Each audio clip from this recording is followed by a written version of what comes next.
नमस्कार प्रिय विद्यार्थियों एवं संकाय सदस्य जो इस YouTube चैनल को देख रहे हैं, आप सबका हार्दिक अभिनंदन एवं स्वागत।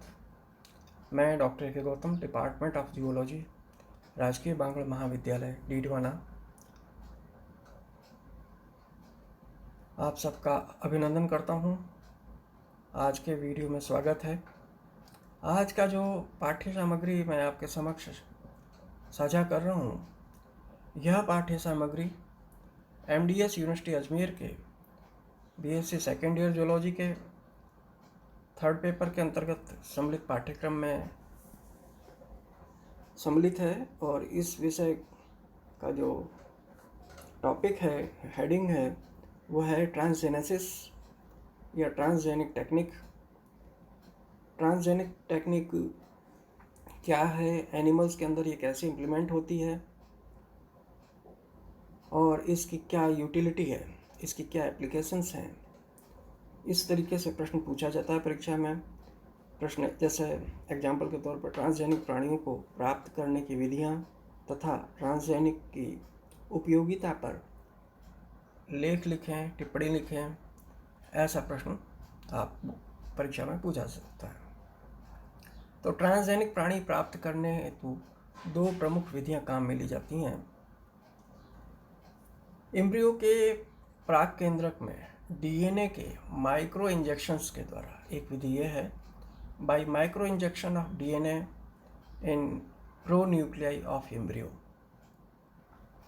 इस विधि में भ्रूणीय कोशिकाएं, निषेचित अंड या भ्रूण लिए जाते हैं। क्या लिए जाते हैं? एम्ब्रियोनिक सेल्स जो कि स्टेम सेल्स होती हैं, ब्लास्टुला की ब्लास्टोमियर्स हो सकती हैं, फर्टिलाइज्ड एग भी लिया जाता है या भ्रूण पूरा का पूरा ही लिया जा सकता है। निषेचन या निषेचित अंडे का संपूर्ण केंद्रक ही बदल दिया जाता है या पूर्ण गुणसूत्र या उसके खंड या DNA खंड बदल दिए जाते हैं। पूर्ण केंद्र को बदलने के लिए अनिषेचित अंड कोशिका को साइटोकेसिन B से उपचारित करते हैं। इस प्रकार उपचारित खंडों को अपकेंद्रण किया जाता है, सेंट्रीफ्यूगेशन किया जाता है सेंट्रीफ्यूज मशीन में। और इसके फलस्वरूप क्या होता है कि इसके केंद्रक परख नली के पेंदे में बैठ जाते हैं, सेडिमेंट हो जाते हैं, अर्थात इन कोशिकाओं को अकेंद्रित अवस्था में प्राप्त कर लिया जाता है। इस प्रकार दाता भ्रूण से कैरियोप्लास्ट को प्राप्त कर लिया जाता है और कैरियोप्लास्ट को पॉलीइथाइलिन ग्लाइकोल G में पॉलीइथाइलिन ग्लाइकोल G के उपस्थिति में पूर्ण केंद्रक का इम्प्लांटेशन या रोपण किया जाता है। और इस तकनीकी का उपयोग 1997 में डॉली नामक भेड़ की क्लोनिंग के द्वारा प्राप्त करने हेतु किया गया था, जिसका कि मैंने पूर्व के व्याख्यान में भी कई बार जिक्र किया है। इस तकनीक में क्या होता है कि सोमेटिक न्यूक्लियाई काई केंद्रक का कैरियोप्लास्ट में रोपण किया जाता है। सोमेटिक सेल्स के जो न्यूक्लियस होता है उनको या उनके कैरियोप्लास्ट में रोपण किया जाता है। कैरियोप्लास्ट क्या होता है? केंद्रक द्रव्य। तो ये जो सोमेटिक सेल का न्यूक्लियस है उसको ओवम के अंदर उसका न्यूक्लियस निकाल के उसमें रोपण किया जाता है। ये होती है ट्रांसजेनेसिस। और इन अंडों की अब मादाओं के गर्भाशय में प्रतिरोपित कर दिया जाता है एवं गर्भ समाप्ति पर ट्रांसजेनिक प्राणी प्राप्त होते हैं। इसी क्रम में संपूर्ण गुणसूत्रों के बदलने हेतु मेटाफेज अवस्था में स्थित कोशिकाओं का भी अल्प परासरी विलयन में हाइपोटोनिक सॉल्यूशन में रखकर लाइसिस किया जाता है, लयन किया जाता है और इन कोशिकाओं का अपकेंद्रण करके अथवा फ्लो फोटोमेट्री विधि से गुणसूत्रों को पृथक कर लिया जाता है। एकल गुणसूत्र या इनके खंडों को पृथक करके छांट लिया जाता है या अंड कोशिकाओं के साथ इंक्यूबेशन किया जाता है ताकि अंड के केंद्रक के भीतर इनका निवेशन कराया जा सके। माइक्रो इंजेक्शन तकनीक के अंतर्गत डीएनए खंडों को माइक्रो इंजेक्शन द्वारा अर्थात माइक्रोपिपेट द्वारा अंडे या भ्रूण में अंतःक्षेपित किया जाता है, इंजेक्ट किया जाता है और इस प्रकार जीन्स को अंतःक्षेपित किए जाने से पूर्व अंडे की बाह्य झिल्ली को प्रोटियोलाइसिस के द्वारा, प्रोटीन लयनकारी एंजाइम्स के द्वारा घोल लिया जाता है। जीन की स्पष्ट अभिव्यक्ति के लिए इसे सीधे ही केंद्रक के अंदर अंतःक्षेपित किया जाता है और इस तकनीक के द्वारा चूहे की कोशिकाओं के जीनोम में हर्पीज वायरस या जीन थायमिडीन काइनेज एंजाइम को सफलतापूर्वक अंतःक्षेपित किया जाता है, इंजेक्ट किया जाता है, मिलाया जाता है। और कभी कभी ऐसा भी होता है कि अंतःक्षेपित जीन यथास्थान स्थापित न होकर अनावश्यक स्थल पर जुड़ जाता है और जिससे प्रमुख कार्यकारी जीन अक्रिय अवस्था में आ जाता है और गुणसूत्री विरूपण या क्रोमोसोमल एबरेशंस उत्पन्न हो जाते हैं, कुरूपता उत्पन्न हो जाती है, डिसऑर्डर उत्पन्न हो जाता है। इसका अर्थ यह है, गुणसूत्री विरूपण का मतलब है जो चाहते हैं वो ना होना, ऐसी स्थिति उत्पन्न हो जाती है। इस डायग्राम में आप देखिए, ये माइक्रोपिपेट है, ये क्या है, माइक्रोपिपेट है, ये ओवम है। इसमें आप माइक्रोपिपेट के द्वारा वांछित न्यूक्लियस को इंजेक्ट करते हैं जो कि अंडे के अंदर, ये अंडा है, अंडा के अंदर इसका खुद का तो न्यूक्लियस निकाल लेते हैं और जो सोमेटिक सेल का 2n न्यूक्लियस है वो इसमें इंजेक्ट कर देते हैं और ये एक होल्डिंग पिपेट है जिससे कि हम अंडे को पकड़े रहते हैं, उसमें ये इंजेक्शन के द्वारा न्यूक्लियस एंटर करा दिया गया। तो अंड कोशिका में डीएनए के माइक्रो इंजेक्शन की ये विधि है।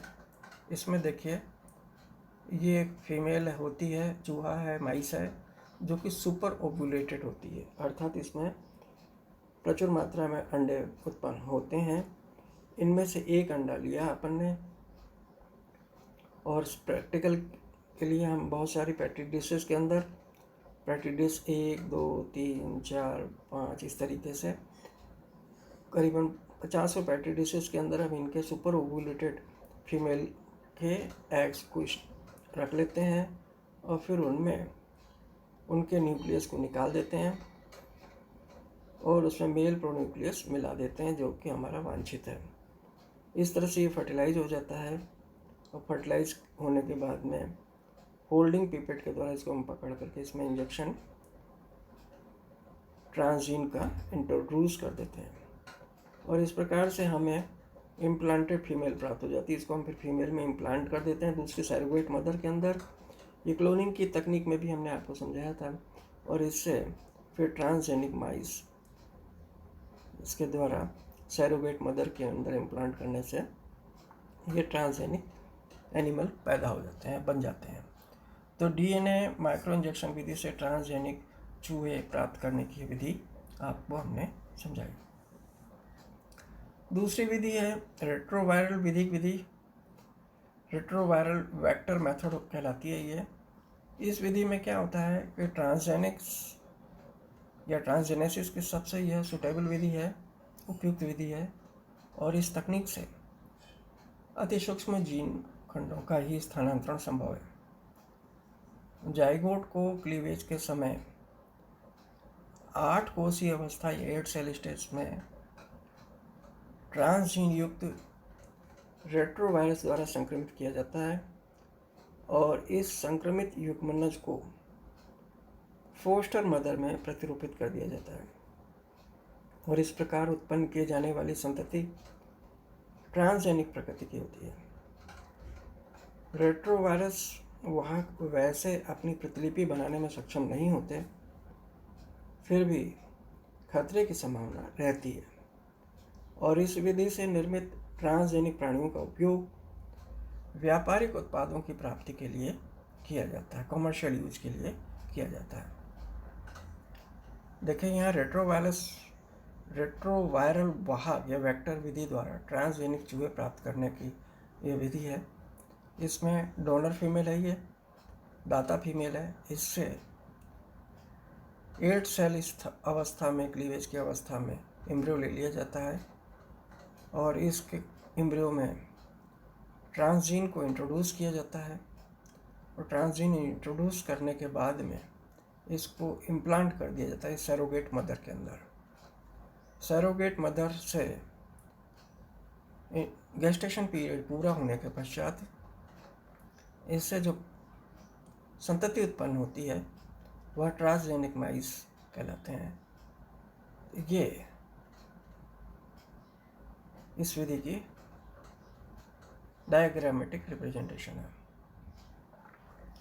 तीसरी विधि है भ्रूणी स्टेम सेल कोशिका अभियांत्रिक विधि। इसमें क्या होता है, इंजीनियर्ड एम्ब्रियोनिक स्टेम सेल जो होती हैं उनको प्राप्त किया जाता है और इस विधि में रिकॉम्बिनेंट डीएनए का निवेशन, पुनर्योगज डीएनए का निवेशन संपूर्ण भ्रूण में न कराकर कुछ चयनित कोशिकाओं में ही किया जाता है और इस प्रकार मिश्रित जीनोम वाले प्राणी उत्पन्न होते हैं और इन्हें क्या कहते हैं, काइमेरा कहते हैं। मिश्रित जीनोम वाले प्राणी उत्पन्न होते हैं और इन्हें काइमेरा CHIMERA कहते हैं। उदाहरणतः चूहे के परिवर्धनशील भ्रूण में ब्लास्टोसिस्ट अवस्था की कोशिकाओं को संवर्धन माध्यम में संवर्धन कराया जाता है और ये अन्य प्रकार के कोशिकाओं में निवेशित होने की क्षमता रखते हैं, अर्थात पूर्ण शक्त, जो कि इंग्लिश में टोटीपोटेंट कहलाती है। टोटीपोटेंट प्रकार के होते हैं। टोटीपोटेंट, पोटेंशियलिटी मतलब शक्तता होती है, तो टोटी का मतलब टोटल पोटेंशियल, इससे ये बना है शब्द टोटीपोटेंट। पूर्ण शक्त हिंदी शब्द है, तो इससे ये टोटीपोटेंट एनिमल्स प्राप्त होते हैं। अतः किसी एक संवर्धनशील कोशिका में ट्रांसजेनिक या ट्रांसजीन प्रविष्ट करके इसका चयन कर लिया जाता है और ट्रांसजेनिक प्राणी के निर्माण के लिए इस कोशिका को उपयोग में लाया जाता है। यह ट्रांसजीन युक्त कोशिका ब्लास्टोसिस्ट में रोपित करने के उपरांत इस ब्लास्टोसिस्ट को मादा के यूट्रस में रोपित इम्प्लांट कर दिया जाता है और इससे उत्पन्न संतति ट्रांसजेनिक प्रकार की होती है। इसकी उपयोगिता क्या है? ट्रांसजेनिक प्राणियों से महत्वपूर्ण प्रोटीन्स प्राप्त किए जा सकते हैं। दूसरा, प्राणियों में ऑन्कोजीन के विकास के परिणामों का अध्ययन करने के लिए ट्रांसजेनिक तकनीकी अति सार्थक सिद्ध हुई है। तीसरा, जीवों की विशिष्ट क्रम में अभिव्यक्ति के लिए प्राणी की फिजियोलॉजी को, कार्यकी को निर्धारित उत्प्रेरकों द्वारा परिवर्तित किया जा सकता है। चौथा, अनेकों विषम परिस्थितियां जिन्हें संवर्धन विधि के अंतर्गत संतोषप्रद रूप से नहीं सुलझाया जा सकता, ट्रांसजेनिक विधियों के द्वारा आसानी से नियंत्रित की जा सकती हैं। पांचवा, जेनिस नाम के वैज्ञानिक थे। जेनिस 1988 के अनुरूप आनुवांशिक अभियांत्रिक तकनीक से चूहों में अंतरजातीय एक क्लोनी प्रतिरक्षियां